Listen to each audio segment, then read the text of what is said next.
Welcome back. We have had another intense day at ISOJ 2021, and we are rocking and rolling, almost ready for another great panel. Remember that we have interpretation to Spanish, thanks to Univision Noticias. We are very excited to move along now with our next panel, cracking the code for the new local news through networking and collaboration, chaired by Karen Rundlet, Director of Journalism Program at Knight Foundation. And you know, Knight Foundation is our sponsor of ISOJ 2021, along with Google News Initiative. I'm excited, especially excited about this conversation. Karen is bringing 6 leaders who will be talking from the front lines of the efforts to save local journalism. If you have any questions about this important issue, be thinking about them and saving them for the Q&A section at the end of the panel. So let's get started, Karen.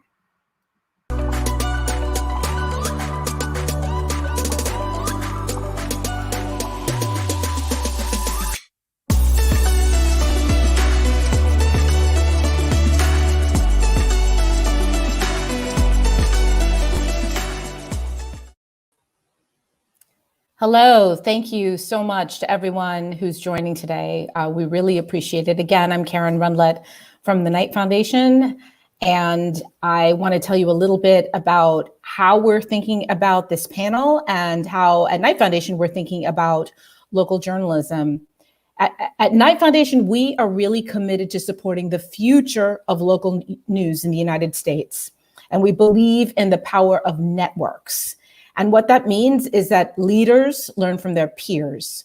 A publisher in New York City can learn from a publisher in Denver, Colorado. They can grow together. One person can say, I did that and it didn't work. Another person can say, I did that and it delivered even more than I expected. And so today we're joined by network leaders, organizations that work to serve publishers. And we're joined by 3 publishers. So what's going to happen is we're going to have 3 different conversations. We'll hear from the American Journalism Project's Sarabeth Berman and Documented's Mazin, Sidahmed, Lion Publishers' Lisa Heyamoto, and Emilee Gilpin from Indiginews in Canada. But first, we're going to begin with Sue Cross, who is the CEO at the Institute for Non-for-Profit News. And a last-minute addition, thank you so much for joining us, Kate. Kate Moos from SAHAN Journal. Sue and Kate. Thank you, Karen. Thanks for the nice intro. I'm delighted to be here with Kate today, and we're going to start off. We're going to talk a little bit about how SAHAN Journal plugs into the INN network, which has about 320 nonprofit newsrooms across North America now, and then how we work with SAHAN and try to support their growth. So I think we'll start off with Kate telling us a little bit about the SAHAN Journal and kind of laying the scene. You bet. It's really great to be here, and I'm sorry Mukhtar couldn't be, but I'm happy to step in for him. SAHAN Journal launched officially in August of 2019, just a little while ago, after being sort of the brainchild of Mukhtar Ibrahim, who is our founder and executive director. Mukhtar is an American journalist who was born in Somalia. He and his family came to this country when he was about 15 years old. He was preparing for a pre-med college education, as his father wished, immigrant parents, of course. And he discovered writing, he discovered journalism, and with the encouragement of a teacher, began to switch his interest to journalism and writing. His father went along with that idea, although he does have is now a doctor. And SAHAN Journal grew as kind of an idea. Mukhtar had it as a working out of his back pocket for a few years, building a website, but it wasn't until 2019 when Minnesota Public Radio and our former boss, Nancy Cassett, lured Mukhtar back to NPR, having been an intern there and a reporter there, with the promise that if he returned, she would help him build SAHAN Journal. And that was by way of financial support, paying for his salary and allowing him to use his time to start this nonprofit news organization. It was an unusual offer. At that time, I was assigned to work with Mukhtar. I have a kind of executive producer background in journalism, and so we began fundraising. We began giving the project arms and legs.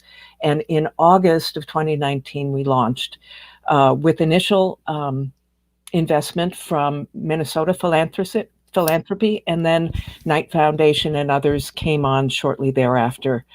In the interim, we have been able to hire reporters through Report for America, which is a great networking organization as well. We had one reporter who was funded by a local health organization, and we launched with the expectation that we would have about 50,000 readers a month, 30 to 50 in our first year. And then the world changed, because in 2020, COVID-19 hit, global pandemic, and also in 2020, George Floyd was killed on the streets of Minneapolis by Minneapolis police officer Derek Chauvin. That immediately, I think, blew apart many constructs about what constitutes news. Our mission has always been focused on serving immigrants and refugees, emerging communities in Minnesota and in the Twin Cities of Minneapolis and St. Paul. And almost immediately, these events created a convergence between the political and social and health concerns of immigrants and refugees and the larger BIPOC communities in Minnesota. So as we pursued our coverage, centering the narrative on people in community, providing COVID-19 information in multiple languages as appropriate and as we could do. It takes a lot of effort to do that and to do it well. We began to discover that there was shared interest in broadening our mission to include other communities as well. Thanks, Kate. The SAHAN's evolution and our work with them from INN is it's really been wonderful fun for us, as well as is a kind of proof of concept that this network can help an individual news outlet grow. When we were preparing for this presentation, we went back and we added up all the things that SAHAN Journal has participated in the course of planning and launching. INN operates as a peer network. We also do an enormous amount of training to help journalists learn how to be successful nonprofit news publishers. And our whole aim is to accelerate the growth of this emerging media field of news media as a public trust. So newsrooms operating as nonprofits, committed to their communities, and with a variety of business models, but all of them nonprofit and public service. Mm-hmm. And we do that through the training and these peer groups. And then also organizations like SAHAN are big contributors to that network as well. And so when we went back, I'm not going to go through every point of contact we've had because they're so continual with Mukhtar and others on his team throughout this period, but I'll kind of walk you through the life cycle of how that works between a national network and one local outlet. And it actually starts way before launch. I went back, I was trying to find how far before he actually launched we first heard from Mukhtar, but it was quite a ways before that August 2019 launch. He started calling saying, who else is out there? What are they doing? And we talked through strategic plans, business plans, introduced him to a lot of people doing things that weren't exactly similar, but might be related and have learnings. And that started well before launch. SAHAN Journal has also followed the mold of other very, very successful news entrepreneurs in that it takes advantage of almost every bit of learning that's out there. It's not trying to reinvent anything it doesn't have to. It just applies it really smartly where it is. So they've come to annual conferences, business deep dive training, and then they've also participated in intense cohorts of leaders in this field who are working on a project basis to either really learn to build sponsorship revenue or learn to build major gifts beyond individual learning. And they've taken deep advantage of that. And they also take advantage of networking through serving on the selection committees. We had a springboard program for entrepreneurs, particularly those creating new news publications in communities of color. And Char was on the selection team for that.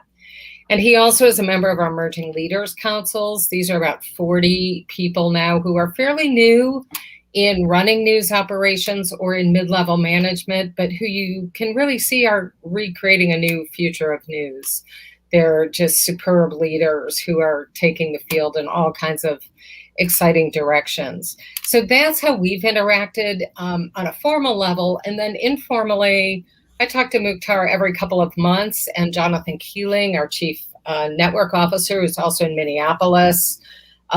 Usually they meet up every 6-8 weeks or so. So there's a lot of informal back and forth too. And we learn from that what's working, what isn't, and can share that out across the network.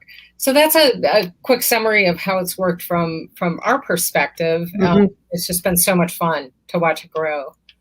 You know, Sue, I remember when Mukhtar came back from his first INN conference. I think it was before launch in 2019. And it really was like an exposure to a large community of like-minded people doing similar work. It was a new horizon.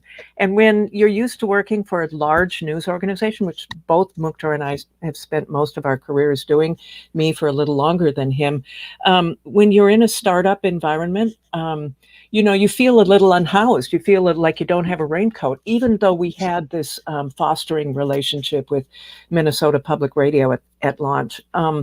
So having INN there with training from everything from I need to think about legal support, I need to write an employee handbook, I need to figure out some fundraising strategies or how to do longer range financial planning, and even having experts keeping office hours for you that you can actually sign up for in a regular way has really been an amazing resource for SAHAN Journal.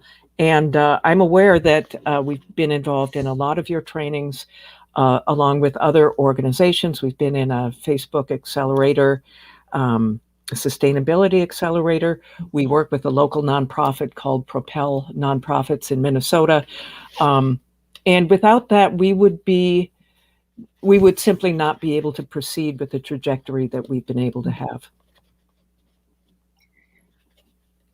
I want to talk about one other aspect of this network that SAHAN Journal has been very active in, but aside from the peer-to-peer support, being in these networks enables us to act collaboratively and collectively.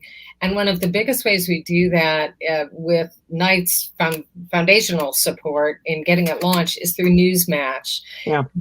We get a lot of questions about Newsmatch, particularly from international organizations. So I just wanted to take a minute to describe how it works, and then Kate can tell you how that played out for SAHAN Journal as an example. Newsmatch is the largest grassroots fundraising movement really for journalism that is out there, and it does three things. It takes these national matching gifts from Knight, Democracy Fund, other big journalism funders, and it uses those as leverage, as an incentive to get local supporters to support local journalism. And it also builds the capacity. We do a ton of training to help journalists figure out how to fundraise and how to build that local community support around them. And then it raises public awareness through this national campaign of news really is an asset, like our clean water, like our roads, and it's getting people thinking about donating to news. And it's had this enormous leverage and really success across the field. I think the national investment has totaled about 21 million in matches. That has generated more than 150 million in donations in support of local journalism like SAHAN's. And it's also generated 2.3 million individual donors. It has lit them up, and many of those are first-time donors to news. They never thought about supporting news in their community. And so that's the other way these networks work, is that you can act collectively and make a big push that everybody then carries out locally as well. Kate, how did Newsmatch work for you? Well, it's been pretty amazing. You know, our first Newsmatch occurred 3 months after launch, brand new. We didn't really have much of a staff yet. We did have someone who was helping us pro bono on some membership, very seminal membership work. But Newsmatch came along from at the end of the year, and we amazingly met our goal and raised a considerable amount of money, including with an additional local match. In 2020, Mukhtar was able to secure additional matches from both foundations, smaller family foundations, and corporate funders to triple the match through Newsmatch. And that was an incredible incentive. We have a population in Minnesota that is familiar with membership ideas and subscription-based access to news, because it's a pretty big public media location. But even with that sort of seeding, the addition of Newsmatch and the leverage of Newsmatch has been really, really financially big. It's certainly our biggest fundraiser of the year. Thanks, Karen. Kate, I'm sorry. I think we are going to toss back to Karen, 2 Ks, and I mixed you up. So apologies for that. And let's hear from some of the other networks. Karen, back to you. Oh, thanks, Sue. Wonderful. Thank you, Sue and Kate. Again, SAHAN Journal was just founded in 2019 and went to an INN conference, the Institute for Not-for-Profit News, found others to discuss these issues with, to learn from, learned about a fundraising opportunity, and has changed its strategy and is looking to serve new audiences. So just in a very short time, about a little bit less than 2 years. Yes, now we really want to go to Lisa Heyamoto from Lion Publishers, who is a part of the Google News Startup Lab. You're running that. And Emilee Gilpin of Indiginews, which is based in Canada. Thanks for joining us, ladies. It's all yours. Thanks, you so much, Karen. It's really wonderful to hear about the history that SAHAN Journal and INN have been working together. Emilee and I are at the start of our relationship, and it's been really fabulous to get to know her and her wonderful organization. Just for a little bit of context, so Lion Publishers is, we work in this journalism support space where we have really helped to support and connect local independent journalism organizations. And we've long had a very strong community of folks who are talking to each other and learning from each other and really sort of being allies for each other as news founders and as news leaders in this local independent space, which can often be a tough road. People are doing really important work, and it can be lonely, and they're pioneering new ways to do journalism and new ways to be sustainable. So Lion has a long history of forming that community, but we're really moving deeper into this support space where we're trying to more directly support these organizations. And one of those ways is through the GNI Startups Lab, which Indiginews is participating in. So it's we just a few weeks ago started our inaugural program with the GNI Startups Lab, a partnership with GNI. And we are just starting to dig into all of the wonderful ways that we can help these organizations.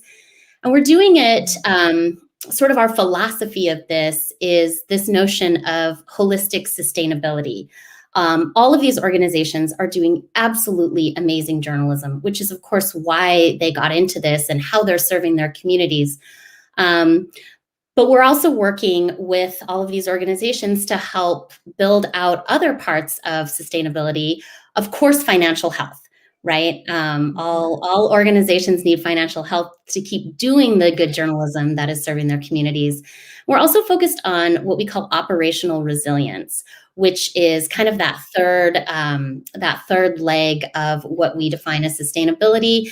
And of course, it's the strategic planning and the workflows and the systems and the hiring and the retention that all organizations should, are focused on. We're also really focused on the human side of that. So, the pace of work, the workload, and the burnout that is a very real aspect of running a local independent news organization. And so we're working with Emilee and Indiginews in these spaces because we really believe that there's not necessarily a one-size-fits-all way forward for local independent news businesses. And so we've designed this sort of bespoke program to meet folks where they are, because we really believe in local independent news, because folks are able to serve their communities with all of the nuance and all of the context and all of the knowledge that comes with being of a community and understanding that. And I think that's something Indiginews is really just doing so well. Emilee, maybe you want to talk a little bit about what Indiginews does and how it's really thinking hard about how to serve a particular community in a way that meets them where they are. Great, Lisa, thank you. And thanks to everyone for inviting Indiginews to be a part of this panel today. We got started last year in, I guess it was May 2020 when we really launched, which, as everybody knows, was an interesting year to launch in independent media, right when, in the middle of this whole pandemic. But at the same time, it was perhaps more important than ever, independent community-based media. So we hired 3 journalists in one region in the BC province. So this is the west coast of Canada, called the Okanagan Valley. And then we hired journalists a couple months later across Vancouver Island. So we have a team of majority all Indigenous or allies that are committed to upholding stories of the communities, Indigenous communities that we're covering. A couple of our reporters are from the communities themselves. Others are visitors in the territories that they're living or working in. But it's really important to us to have a cultural understanding. I've given workshops for the last few years around indigenizing and decolonizing media. So upholding values like accountability and respect, and holding them on par with objectivity and other values that are the pillars of journalism. And so, we've really wanted to put some of those values into practice at Indiginews and, rebuild that trust, because with many marginalized communities across so-called North America and many different regions, there's a history of mistrust with the media, because newspapers were used at a time to be an arm for the state, right, or colonial government. So, we're really clear about our intentions as a media organization. We have 10 intentions that are, listed on our website, and we stick really close to those. We claim to be, a media organization that hears and values and respects your stories and tries to do that in a good way. So it was really awesome when GNI wanted to, work with us and uplift us and help support the work that we're doing. Lisa was speaking a little bit about the culture of a newsroom, which is something that I'm really invested in as well, is making sure that we're avoiding burnout, making sure that people are, happy and healthy in our workspace as well. And so that our work is coming from that place of care and accuracy. So it's been really cool to work with GNI and be a part of these sessions, training sessions, and work with our individual mentor to talk about different revenue streams and experiments and see what's worked for others and what hasn't, and to not feel kind of, like you mentioned, so alone in the whole thing. Yes. Oh, that's wonderful to hear.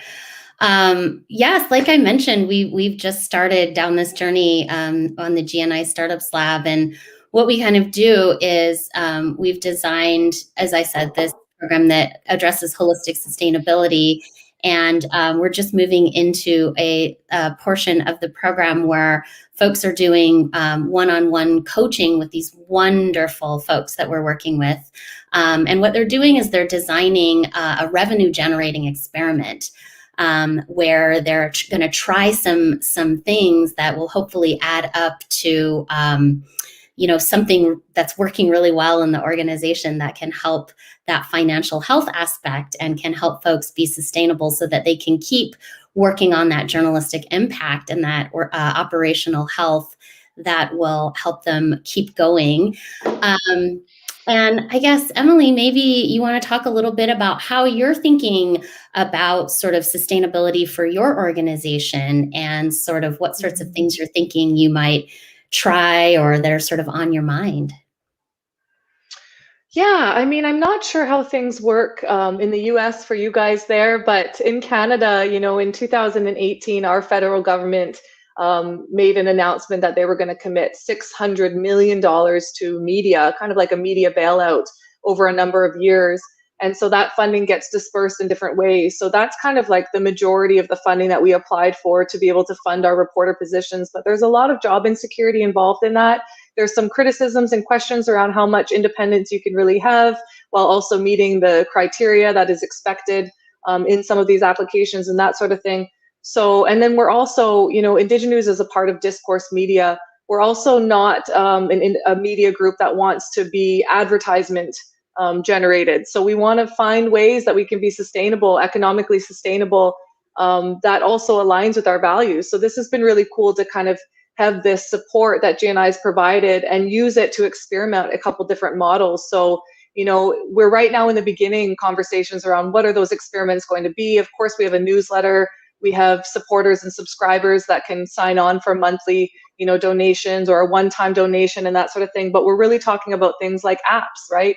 We're talking about things like private Facebook groups, many different models that we want to, maybe think about or talk about so that we can meet people where they are, right? That we can meet readers where they are and be as accessible as possible.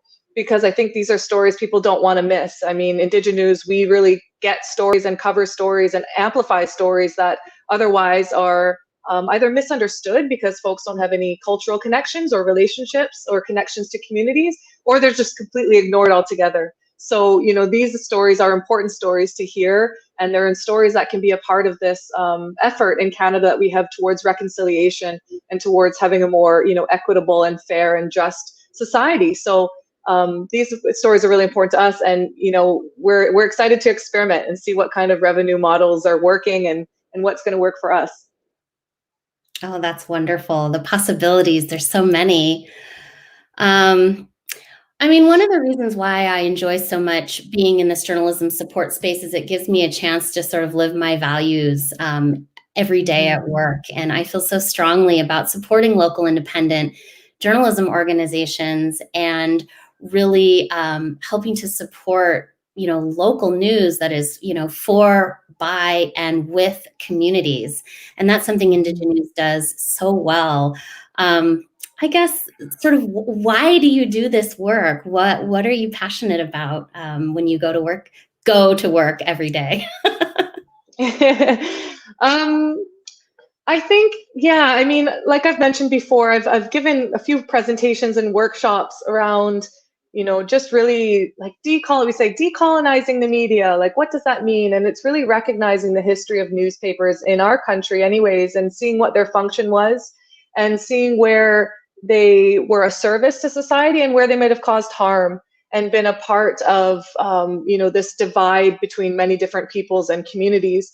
And then seeing which ways that independent media or that the media at large can address some of those issues and change some of those issues. So what I'm excited about is that Indiginews, we've really taken that full on. People talk about diversifying newsrooms all the time. And then boom, we hired 7 reporters. All of them are women or non-gender, binary conforming, majority mixed, Métis and Indigenous peoples. So, we really upped the number of Indigenous journalists in the country just overnight. And, of course, there's been a process of training. We've been engaged in training sessions ever since we, kind of got going. But at the same time, these are people, like you said, that are connected to communities. They're sharing stories about cultures and traditions and language and education. We're addressing difficult topics like child welfare, missing and murdered Indigenous women in Canada. And we're doing this in a way that we're connected to. We're connected to these stories. Our families are connected to these stories. So we're not doing it in a way that's causing more harm, which has been done quite often because things get reduced to a statistic or there's a lack of, cultural awareness and that sort of thing. So I'm just passionate about the fact that I'm working with people who care about the stories, and they put in a lot of work so that others care about them too. And I love a good story. I'm a journalist, I love a good story. So I love to wake up and read other stories and help get them out there in a good way and engage with younger audiences and just to keep growing. That's wonderful. Well, because we're in this journalism support space, I feel like we should sort of help support others. So as we sort of think about what from journalism's past we should bring into its future and what the future needs to be, what are some things what's something that's working that you really think is so important that we bring into the future, that we share, that we help others to do? Mm-hmm. I talk about this quite often, but we kind of uphold objectivity in the journalism world as like one of the most important values. And I think that that's true. Although, we have to remember that objectivity comes from a Western scientific notion that a view from nowhere is possible. And yet we've all been influenced and educated by our different societies and education systems and influences, families, cultures. So in a way, it's a goal to aim towards, but is it actually exist and who can be objective? That's a different conversation.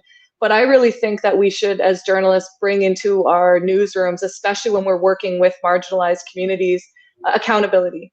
And what does that mean? Really looking at what is the intention of our work, of our story, and look at the difference of a story when the intention is to win a Pulitzer Prize or to get more likes or more headlines or more followers, then the intention is to tell the truth, right? And to amplify somebody's story. So, we take that really serious in our newsroom. What is our intention? What's the impact going to be? How can we do this in a good way? Do we do culture checking as much as we do fact checking? And I think that's where you're going to see some newsrooms really accelerate or really, stand out to others because they're taking that time to not only do it differently, but to get it right. Well, that's wonderful. Well, we're so excited to hear from Documented and AJP. So Karen, we'll kick it back to you.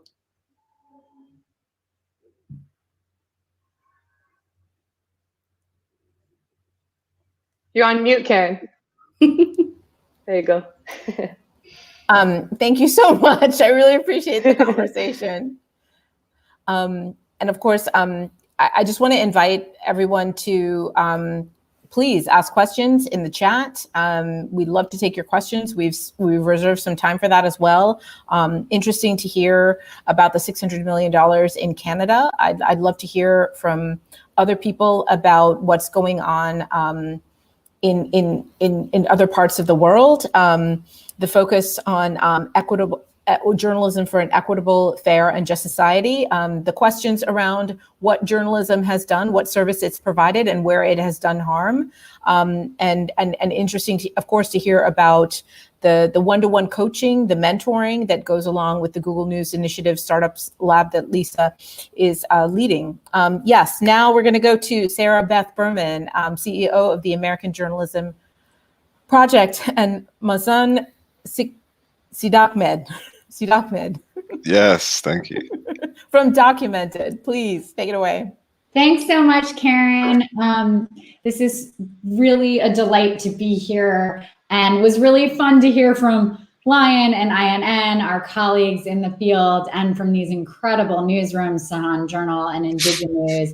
And I'm excited to be here with you, Mazin, because I'm such an admirer and really thrilled to be partnering with you on your work at Documented. Let me just quickly frame up a little bit about what the American Journalism Project is, and then I want to really hear from you, Mazin, about what it is that you've created.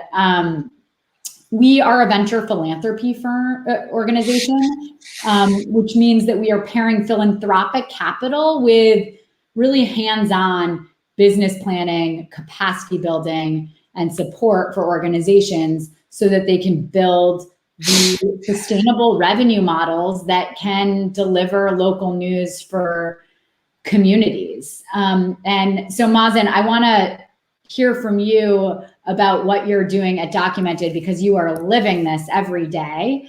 Why don't you introduce to us why you started Documented, what is Documented? This is one of the most exciting news organizations in the country right now, so I'm excited for everyone to hear from what you all are doing.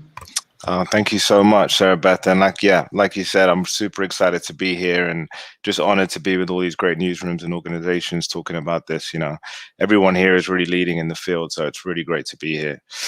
So I can give you a bit of background on Documented and how we got started. My co-founder, Max Siegelbaum, and I were both reporters in the Middle East some years ago. I was based in Beirut, covering the Syrian refugee crisis there, and he was based in Cairo, covering the rise of Sisi and a number of issues around migration, Sudanese immigrants as well as Syrian migrants as well.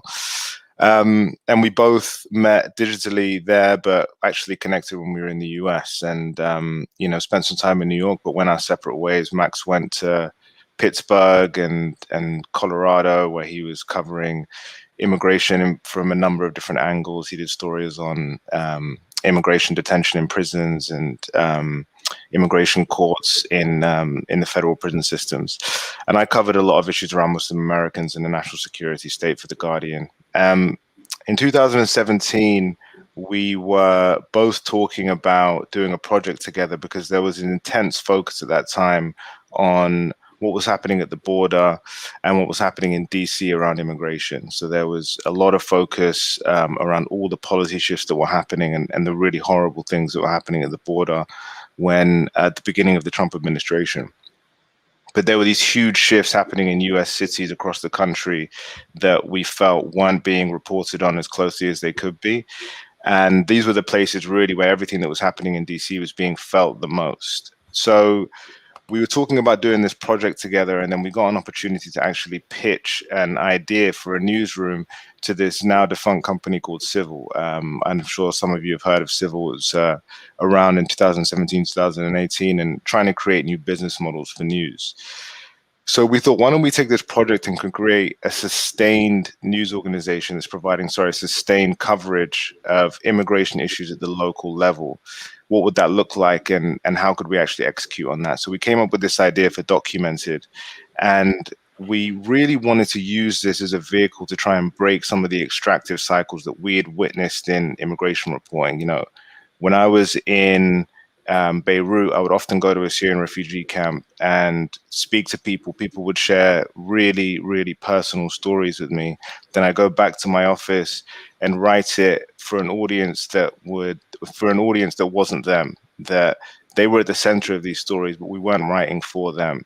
So we wanted to break that cycle, and we wanted to actually report on stories where the protagonists of the stories were also the audience. So we pitched this idea to Civil, and we were able to get Documented off of the ground. And that nugget of, you know, making sure the people who are at the center of our stories are also the people reading our stories really set us on a trajectory that has completely changed my approach to news, and has kind of made us a leader in the industry as opposed to how you can actually reach marginalized communities who people often write about but don't often write for. We've done that mainly through launching a WhatsApp news service, and the majority of the people that subscribe to it are undocumented Spanish speakers in the city. And it's started a real deep conversation with that community in New York City, where they're basically like the editors of our newsroom, and they really drive our coverage, and we censor them in everything that we do. Thank you. So I think it'd be good to talk a little bit about this partnership that we now have. You got started, and a couple years into it, American Journalism Project started partnering with Documented. From your perspective, how would you describe this partnership? What are we doing here? It's unique. AJP is unlike any funder that we have. AJP is unique because they fund the things that other funders don't want to fund. So for the first 2 years, you know, we were getting a lot more attention in the foundation space, but everybody wanted to fund, you know, a cool project that they could have put their name to, you know, an investigation, which is amazing and incredible. But we needed operational side support if we were ever actually going to reach the level that we wanted to reach. So AJP, we started this conversation with them and really got in the weeds on like where we want to take documented and what we would need operationally to actually make that a reality. And that has resulted in us getting the support that we need to bring in a development director, which is something that we've been wanting to do for a really long time, at a healthy salary level that's competitive and actually makes us competitive with a lot of the big nonprofits here in New York City, and bring in an accounting and finance team that can actually help us create policies around that, do our budgeting process in a more sophisticated way. And also I have a success partner that I work with at AJP called Anna, who is really just like my partner in crime. We meet like once a week and we just nerd out about operations. And one of the things that I've really come to realize as a founder of an organization is that if you really believe in equity and you actually want to build an organization that's equitable, there where people who work there feel valued and they want to be at the organization for a long time, you really have to study and think about operations, because that's really where those things happen. And Anna has just taught me so much. You know, we work together really closely and she thinks through all of these different things and she's always sending me ideas on Slack. And partnering me in different ways. So it's been really powerful, and just being part of the network with the other newsrooms has been really incredible too. Awesome. I love to hear that. Maybe I'll pull out for a second and just frame how we think about these partnerships. But I think the way Mazin described it is how it plays out, which is that what we've done is made investments in news organizations on the business operations. And then we come alongside them in building those business operations. So we do that both through what Mazin you just described, this partnership with Success Partners, where you're working with Anna, and we have several other Success Partners on our team who are really like, that should be their job descriptions, partners in crime, helping getting the work done. And then we are beginning to really develop this portfolio and cohort amongst grantees to pull them together to be able to learn from each other. I know Sue talked a lot about the power of network. There is no doubt about it, just the power of sharing across each other and learning from each other. And then over time, we're beginning to really get a sense of what's working, like what job descriptions are working, how do you recruit effectively? And so beginning to really capture those tools. And then over time, we're really tracking and measuring the impact that these investments are having on organizations' long-term sustainability, and working to use that to inform our support and our investments. So I love hearing how it's playing out in the day-to-day from your perspective, Mazin. Let's talk a little bit more about documented. How do you know you're having an impact? And yeah, let's start there. So we're obsessed with surveys. You know, we are constantly surveying our audience and talking to them and trying to figure out whether what we're doing is actually having the intended purpose of like helping them and make better decisions in their lives. So via WhatsApp, we constantly receive questions. Our audience editor, Nika, who runs the WhatsApp news service, will constantly receive questions about, you know, how do I access this government service? Or, you know, what does this new policy that just came out mean for me? So we'll do our best to create resources. We publish articles to explain these things. We send it to the person who initially asked the question, and then, you know, make sure we send it to the entire list, and it lives on our site. People find it via search. And we ask people, you know, have any of our resources helped you? And we constantly get people responding to those types of questions saying, you know, I was able to receive funding because of a resource that I read on your site. I was able to get food for me and my family because I read about a list of resources on your website. You know, people just send us unsolicited thank you notes as well, which, you know, really makes this job worthwhile. Like when you hear somebody saying like, your work is really important and this is how it helped me.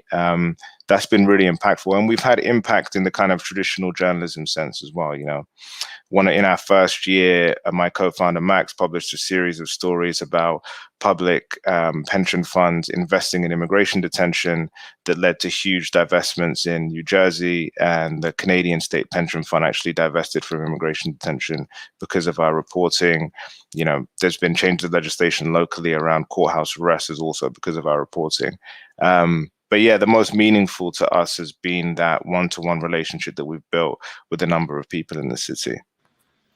It's interesting. I was on a call earlier today with Marty Barron, a former editor at the Washington Post, and he was reflecting on the fact that when he worked for local papers in Boston, Miami, he heard from the community a lot, but once you got up to national news, you didn't hear from people as much. And he was reflecting on the really deep two-way relationship that you can have when you're in communities, reporting with communities. And so it sounds like you're really experiencing that. Absolutely. Yeah, no, it's been really beautiful for me also, coming from The Guardian, where I was prior to this, to really feel grounded in a place where, people know us. And I really wanted to make sure that, people in communities really felt like they had a connection to Documented, that it wasn't this kind of just lofty idea where, you didn't know who was running it or where it was based or where it was coming from, that, you felt like you had a connection to it. And I think via WhatsApp, we've been able to build that. And going forward, we want to kind of replicate that work in other languages. So. Yeah, great. I mean, when I think about why it is that we made this investment in you all, I mean, some of it's obvious, like we find outstanding leaders, and you and your co-founder Max are just really remarkable leaders. But also you're really being so intentional about what local news for the future needs to look like. How do you really intentionally build two-way relationships with your audience? How do you really serve audiences that have never been effectively served by local news? The potential audience in New York of immigrants is enormous. Yeah. And so I think there's just, we felt like we needed to make an investment in you all so that you could scale, because what you're doing is working. And if it reached many more and evolved into, reaching more audiences, that would be really powerful. And the way to do that is by building the revenue that can enable you to do that. So maybe before we turn back to Q&A, would it be it would be helpful, I think, to hear about your plans. Like, now that as you're building these more revenue capacity and you build more revenue for this organization, where do you want to take this? So we really want to take the work that we've been doing with Spanish-speaking immigrants and try and replicate it with other immigrant communities in the city. So we have a partnership right now with an amazing organization called the Listening Post Collective, where we're doing an information needs assessment for the Chinese community in New York City, the Caribbean community in New York City, and thinking about, A, is there a space for us in that community? We don't want to just come in if there's already effective organizations doing good work. And then B, if there is a space, what do people want? What do people need? And where are people congregating digitally? Where is a place that makes sense for us to actually speak with the community? Is it WeChat? Is it Facebook? Is it other platforms? So that's the main work that we're doing now. And I think that's the kind of work that we'll continue to do, just trying to do it in a measured and thoughtful way, and always trying to make sure that we're responding to a genuine need, as opposed to just coming up with an idea and pulling the trigger without asking people if they want it. Excellent. I love that approach, and I can't wait to hear what you learn and watch as this increased revenue enables you to reach more audiences. So that's great. I'm going to call back Karen. I think we're moving over to Q&A. Thanks, Sarabeth. And thanks, Mazin. I just want to kind of lift a few points. What you said about where people are congregating digitally, whether that be WeChat or WhatsApp. I think that's very important and informed your work in the beginning. The relationship that you've had with American Journalism Project, they were funding the things that were not so interesting. But as you said, you like to nerd out with your coach on operations. And I did ask on text, how does one say nerd out in Spanish? And I was told, estoy nerding. So because I had no idea, and I wondered if anyone would understand that. So I will work that in. And then just, you know, and also just very, this was a financial investment. This is dollars that go along with coaching and discussion around building out a business, building out a sound organization. So thank you. I do want to get to a couple of the questions and invite others to, I do have one to begin, and it's for Emilee. And it's simply, and I think all three leaders of newsrooms could answer this. If we were talking again in 3 years' time, what would count as success for Indiginews? And I think we could ask our other panelists as well. So Emilee first.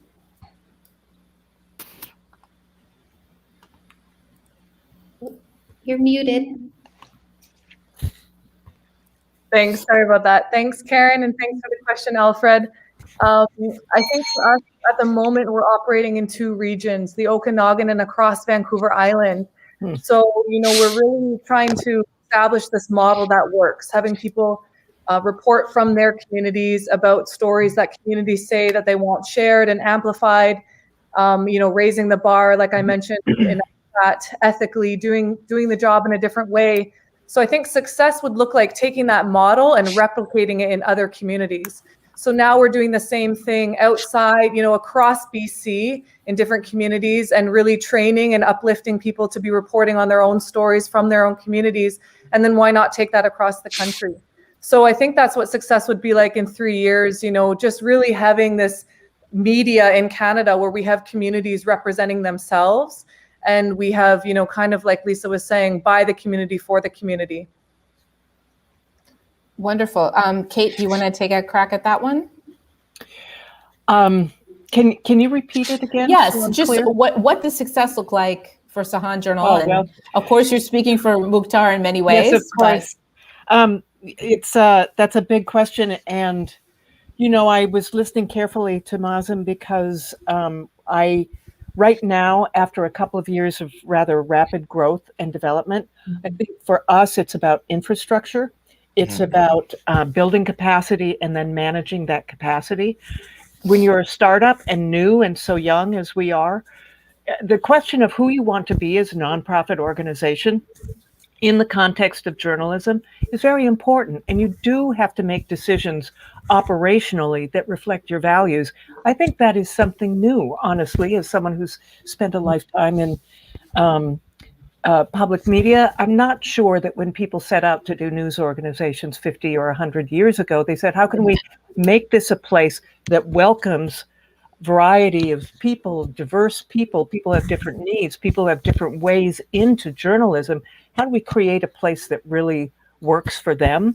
And if the principle of our journalism is going to hold, as Mazin was saying, that we want to be responsive, that we don't want to do stories because we're clever and smart. We want to do stories because we have data and evidence and relationships that tell us these stories matter. Then you really have to operationally rethink your organization. Much more engagement, resources, budgets.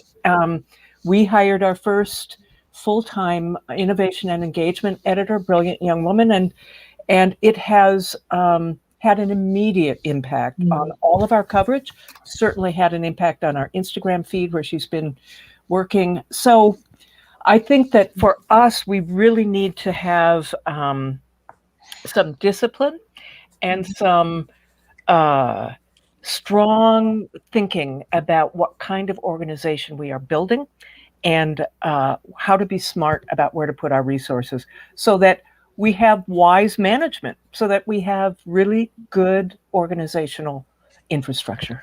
That might have been more than you wanted, but that's what came to mind. No, that's a really sophisticated answer. Mazin, I would love to hear from you as well. Great. I would just echo everything that Kate said. I think infrastructure is really the key to what we're thinking about over these next year or two. Really building serious operations out and thinking 30 years in the future. Like, we don't want to have a situation 30 years from now where it's like, oh, why didn't we build these infrastructures in place? Now we're kind of going back and trying to think about all these different things. So really trying to think through all of these different potential scenarios. The long-term goal for Documented is just that it really reflects New York. You know, anyone from any immigrant background can land on our website and see stories that speak to them and their community, that their auntie, you know, their cousin can read them and feel like, yeah, this is me. This is my experience of the city. Like, I feel seen on this website. And we're just building that, and it's going to take time to get there. But I think as we continually listen to different communities and think about how we can incorporate their needs and the things that they want to see from a news product, and then knit it together in a cohesive way, that's really the dream for Documented moving forward. I would just jump in and add one more thing about SAHAN, which is this: you know, the reality of journalism of the future is that if it doesn't do this very basic work of recruiting and soliciting and engaging with the people we are serving, it's not going to happen. And I think that it's tremendously important at SAHAN that we understand that our ambition is to serve these communities who, by the way, in 20 years are going to compose majority culture in Minnesota. Right. And already very nearly that. And so if we want an informed public, if we want informed policymakers, business people, we have to have news readers. We have to have people who are engaged with the events in the world around them, and local news is how you do that. So I think the stakes are high, and we certainly hope to be there in 10 or 20 years and be serving that majority audience. So thank you, Kate. I actually want to just ask Sue and Sarabeth and Lisa, your three organizations, you all know about each other. I would like to talk a little bit about maybe the relationship and the journey. Does one become a member of Lion Publishers or the Institute for Not-for-Profit News and then turn to AJP? Sue, why don't you start with that? Sure. It's, you know, there were kind of networks of networks too. And so every startup that comes to us, we also tell them, do you know about Lion? You should go join Lion. It's a slightly different kind of network. And so they get a double strength from it. And we work closely with AJP since before it was started. Like, what are the strategies that are going to grow this field? And their deep investment will create new models that we then try to share out across the entire field and to some extent globally. And then there's often our members that are starting up and building that get to a point where AJP can invest in them. So I see all of these. I mean, when you look at the extent of the issue we are tackling to reinvent journalism, we do need all hands on deck, and it's not going to be any one organization. So I know that may sound Pollyannish, but it's really true. I mean, the scale of what we are up against is really important. The other thing that these speakers in these organizations said that I think is so inspiring and informs, I won't speak for the others, but I sense it in their spirit as well, is that this isn't just about saving journalism as in filling the gaps or replacing commercial models falling away. This really is reinventing something that's really powerful in transforming communities and bringing people back together. And that comes through all of these, that these networks are, it's not like choose one of these four models. People are finding it and inventing it as they go, and each one of these networks helps do that. Yeah, true. And Lisa, would you speak a little bit more about the application process to become part of the Startup Labs? And then, yes, would you? Sure, yeah. Well, I really want to echo what Sue said. There is no shortage of work to be done in journalism, and we are allies in this grand step forward. And it's really exciting to be working together. We've got a lot of overlaps, and we each kind of also do sort of different things, and we're very much in this together. And for the application process for the GNI Startups Lab, we are really excited. We've been working on something that we call a sustainability audit.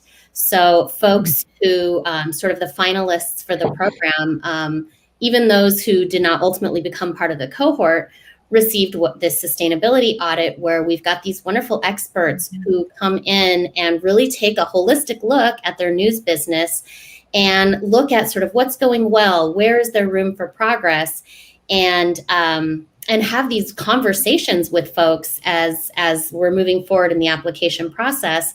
That's really not so much for us to sort of evaluate, but for them to have this really great sort of perspective on their news business, regardless of whether they're in the process or whether they're in the program or not. And we're developing that, and we're really excited about that. So that's been a huge part of sort of that pre-work on both sides. Mm-hmm. So, Sarabeth, you know, many of the organizations that you work with, that American Journalism Project has funded, are either members of the Institute. That's right. For Nonprofit News or Lion Publishers, or both. So yep. When you receive them, if you will, you know, there's a bit of a journey here.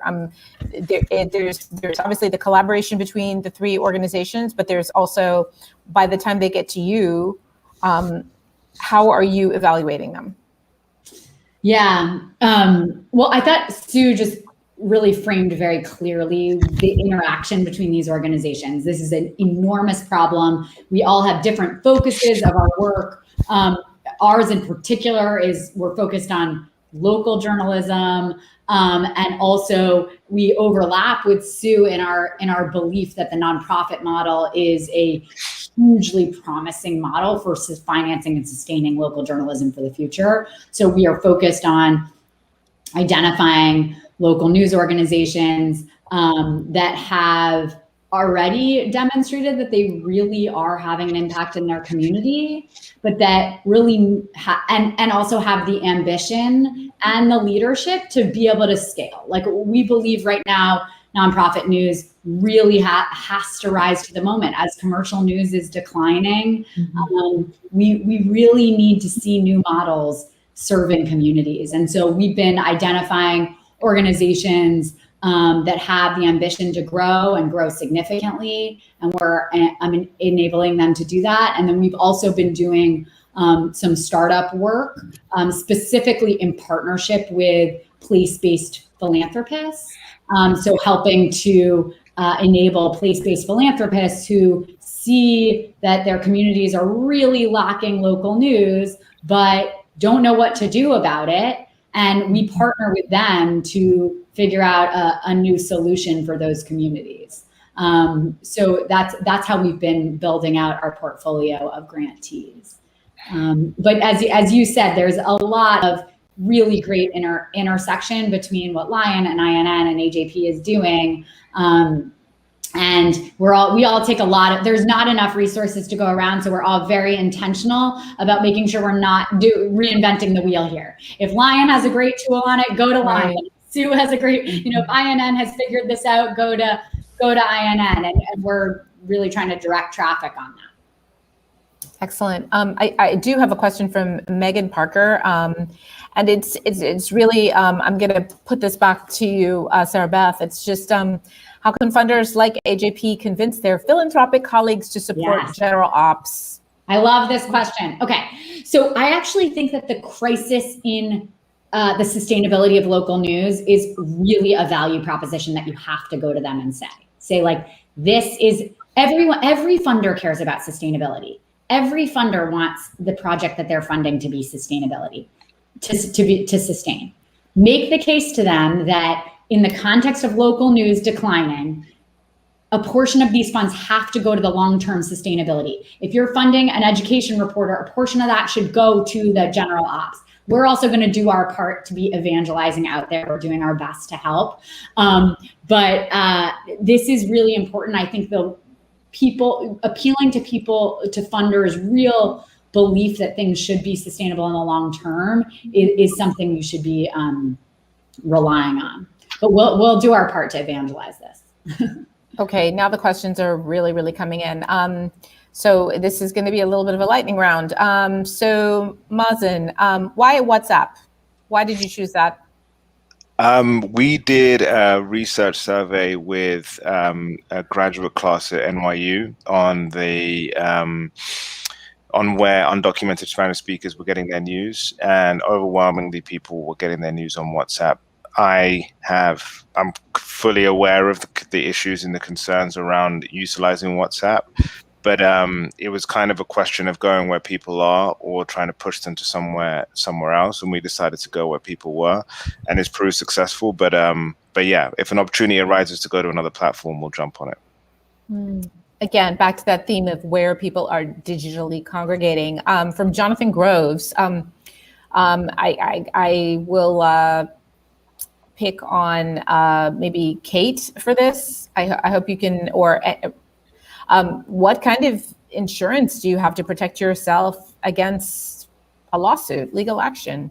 That's from Jonathan Groves. Funny you should ask. We had to get liability insurance. We did that early on, but then we were threatened with a lawsuit by Project Veritas over some reporting we did the summer of 2020. So the other benefit of these sorts of peer support and networking organizations like INN and others is that they can connect you with legal help and legal advice. We also found a woman who's an attorney in the Twin Cities who represents most of the major media there, who also had heard from Project Veritas, and she worked for us pro bono for a while. But we have insurance, and it can be had for, not a huge amount of money a year. And we haven't had to test it yet, so that's the good news. Okay, I have two similar questions. One from Kirti Basandine, I hope I pronounced that correctly, who is working with indigenous tribes, this is to Emilee, in the California Bay Area, and is looking for advice on working with different tribes and their stories.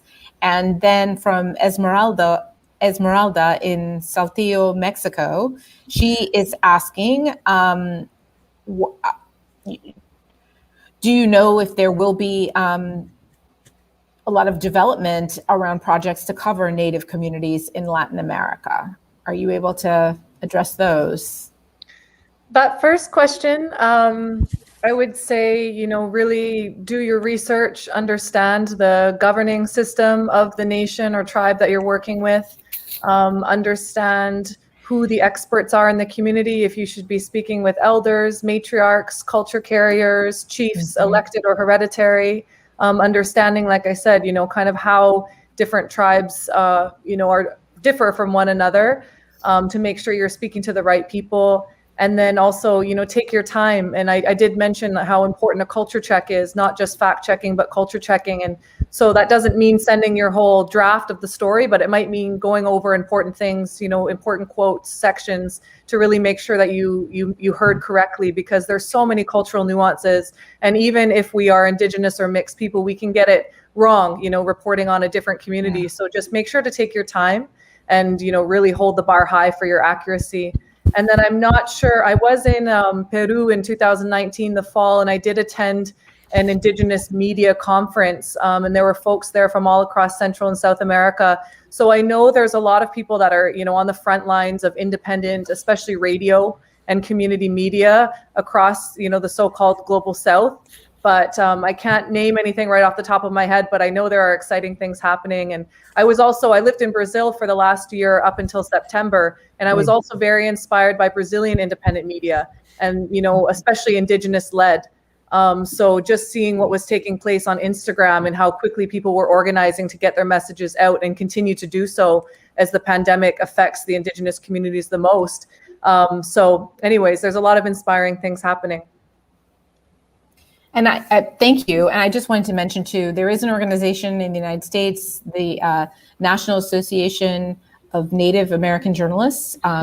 So I just wanted to mention that as well, because there are quite a few questions here, interest in Native communities and Indigenous communities.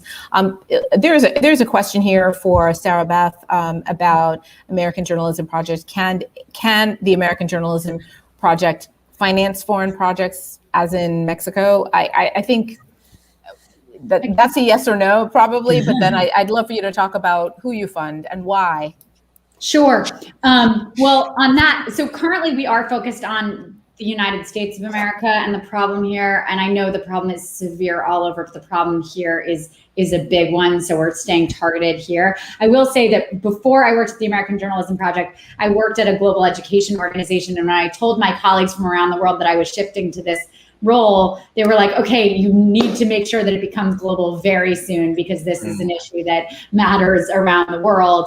I will say that there's an organization called the International Fund for Public Interest Journalism, I think it's called. But if you go to the Illuminate website, they're launching a new fund that will focus, it's very similar to the American Journalism Project, but global.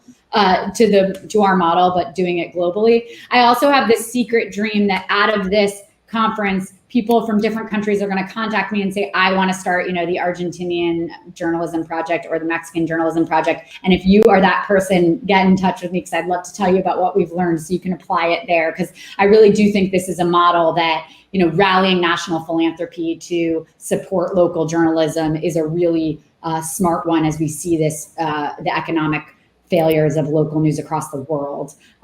So that really is my answer to that question, Karen. So, potentially there could be a Mexican journalism project. And I really look, this is a North American panel, if you will. Again, we have a non-US and audience. And so certainly, and philanthropy may not exist or be translated in some other way in other countries. Would you sort of explain that a little bit, Sarabeth? Sure. There are growing philanthropic movements in a lot of countries around the world. The US has a particularly robust philanthropic culture, but there is philanthropy in countries around the world. I know this from the education sector, where education organizations around the world are fundraising from local philanthropists. So what we've been doing is recognizing that there really is not a strong commercial model right now for local news in the country, and yet it is so vital to a strong democracy and healthy communities. And so we are going to philanthropists nationally and locally and really trying to make the case for why strong local journalism really undergirds your other priorities. Like, if you care about education, you need to worry about whether or not the school boards are covered. Or if you care about climate, you need to worry about how communities are encountering climate change. If you care about immigration, and Mazin, I think, has done an amazing job of this, appealing to funders who both care about journalism, some of his funders, and some of his funders care about immigration issues, and they want to make sure immigration issues are covered more effectively. And so I think equipping news organizations to really to make the case for support, we need to be out there. There's a lot of inequity in this country, and one of the implications of inequity is that there are a lot of people with a lot of philanthropic dollars, and that money is out there, and we need to appeal to it. Mm-hmm. Mm-hmm. Excellent. A couple of comments here. Sloan Smith from the Bahamas, and then Cesar Hidalgo asking about engagement, asking about collaborative journalism with small teams. And then a question, how can universities and professors encourage local reporting with students? I'm going to ask Lisa to answer that. Sure, happy to. I've been a university professor for the past 12 years. So I know well the mindset of our new generation of journalists, and I'm here to tell you they are already interested in it. This is a generation of person who has spent their entire lives incredibly steeped in the very real, very big problems of this world.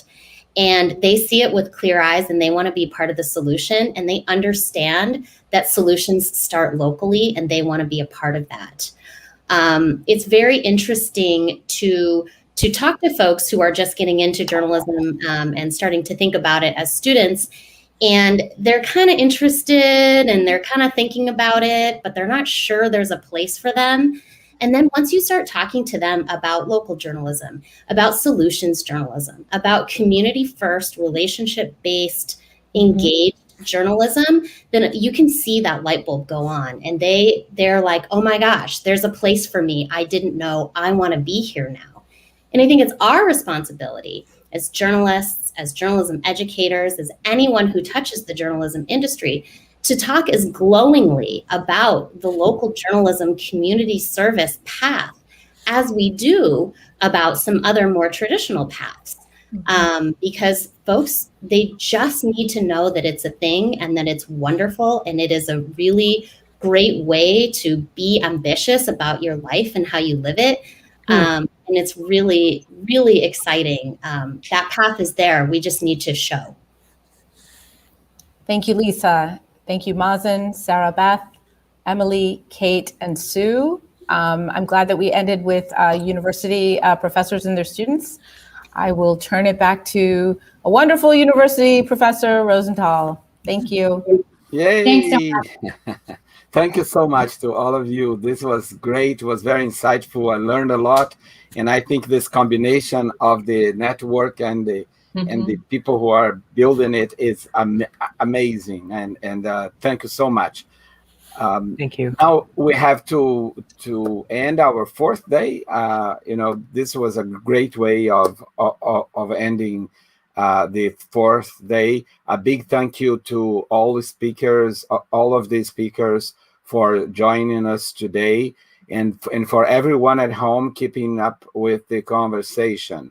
And thank you also to Google News Initiative and Knight Foundation for the sponsorship.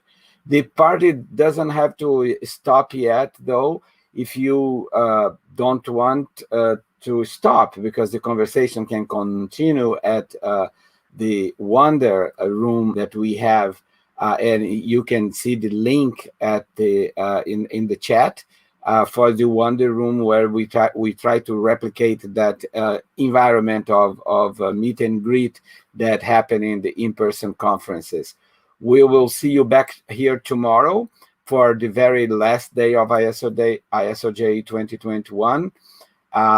Tomorrow we're gonna open the day with Marty Baron, who has just retired from the Washington Post after the celebrated tenure there. So I can't wait to listen to Marty tomorrow. So thank you very much, and I see you tomorrow.